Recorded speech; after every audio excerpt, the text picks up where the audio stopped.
आपके चरणों में कोटि कोटि प्रणाम।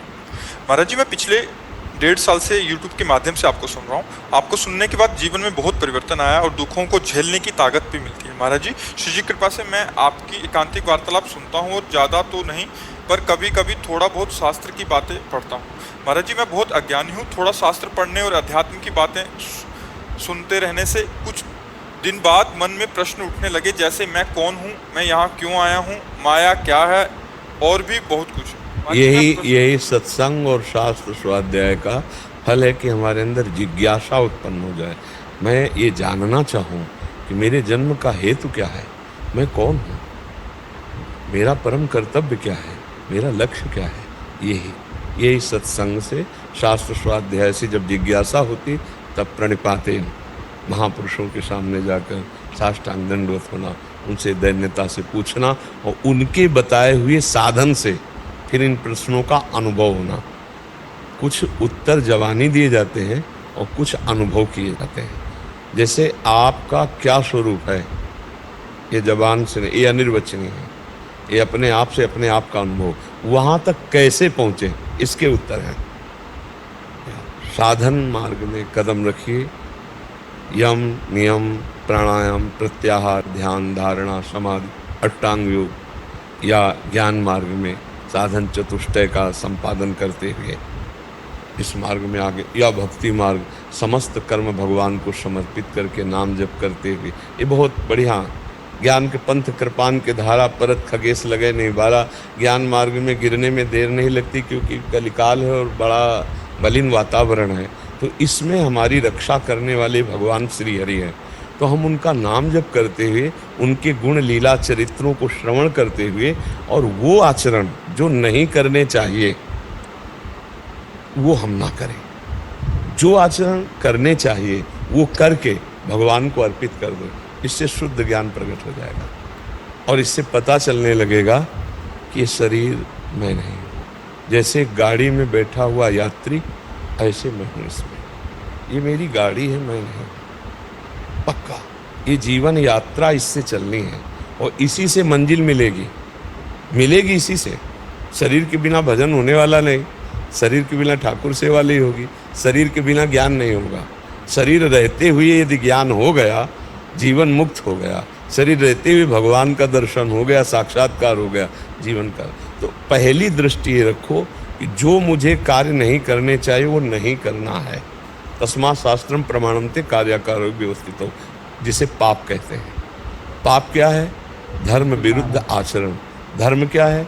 जिसे संत और शास्त्र कहते हैं करो, उसे कहते हैं धर्म, और जिसे कहते हैं ना करो, उसे कहते हैं अधर्म। अब इसी के लिए सत्संग है, इसी के लिए शास्त्र स्वाध्याय।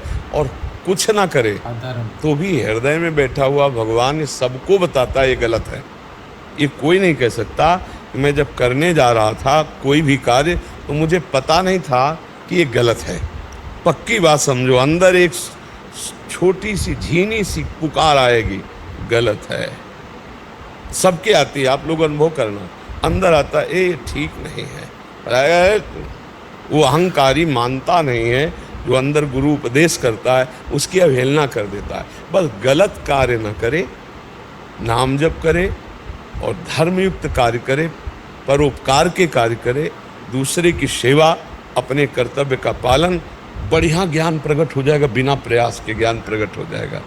तो इसलिए नहीं तो फिर जैसे साधन चतुष्टय बड़ा कठिन है। सत्य असत्य वस्तु का विवेक होना, लोक परलोक के समस्त भोगों से वैराग्य हो जाना, इंद्रियों को अपने अंदर जीतना, मन को जीत लेना, उपरति घोर वैराग्य, तितिक्षा घोर सहनशील, ये जो सठ संपत्ति साधन चतुष्टय ज्ञान की बहुत कठिन है, बहुत कठिन है। तो जी ये कह रहे हैं कि आपकी यही बातें सुनकर हमारे हृदय के सारे प्रश्न शांत हो जाते हैं, बट फिर कुछ दिन बाद प्रश्न उठ जाते हैं। हमारे जी प्रश्न कब तक आते रहेंगे, कब खत्म होंगे सारे प्रश्न? हाँ, जब तक बच्चा हलवा बनाने की प्रक्रिया पढ़ते रहो, सुनते रहो, जब तक खाओगे नहीं तब तक प्रश्न तो उठता ही रहेगा। और एक बार चख लोगे तो प्रश्न खत्म हो जाएगा। लेकिन तो इसलिए थोड़ा नाम जप और बढ़ाओ। तभी हमने हमारे एक एक शब्द को ध्यान से सुनो। जो नहीं करना चाहिए वो मत करो, जो करना चाहिए वो करके भगवान को समर्पित कर दो। एक एक शब्द में गूढ़ रहस्य है। और नाम जप करो, शास्त्र स्वाध्याय करो, सत्संग करो, शुद्ध ज्ञान हो जाएगा।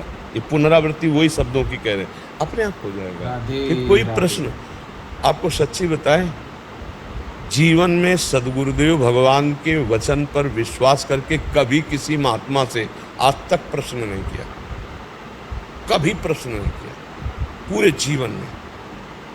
ऐसे भगवत चर्चा करने की बात अलग है, लेकिन कि हमको कुछ जानना बाकी हो। ये गुरुदेव जब हम छोटे थे तो आप तखत पे शयन करते तो हम जमीन पे शयन करते तो उन्हीं के नीचे ही, या उनके चरण पादुका वही नीचे, क्योंकि छोटे थे तो मतलब, तो वो एक 2 बजे रात के कहते उठ रे उठ, देख किसान लोग जोतने जा रहे हैं तो तू बैठ माला लेके भजन कर। अरे बचुआ, जितना नाम जप करेगा ना उतने भगवान की छवि सामने आएगी, उतना ही सब ज्ञान विज्ञान हो जाएगा। वो पूरी जिंदगी भर बात ध्यान है गुरुदेव की, जितना नाम जप करेगा उतने भगवान की छवि हृदय में आए, उतने ज्ञान विज्ञान।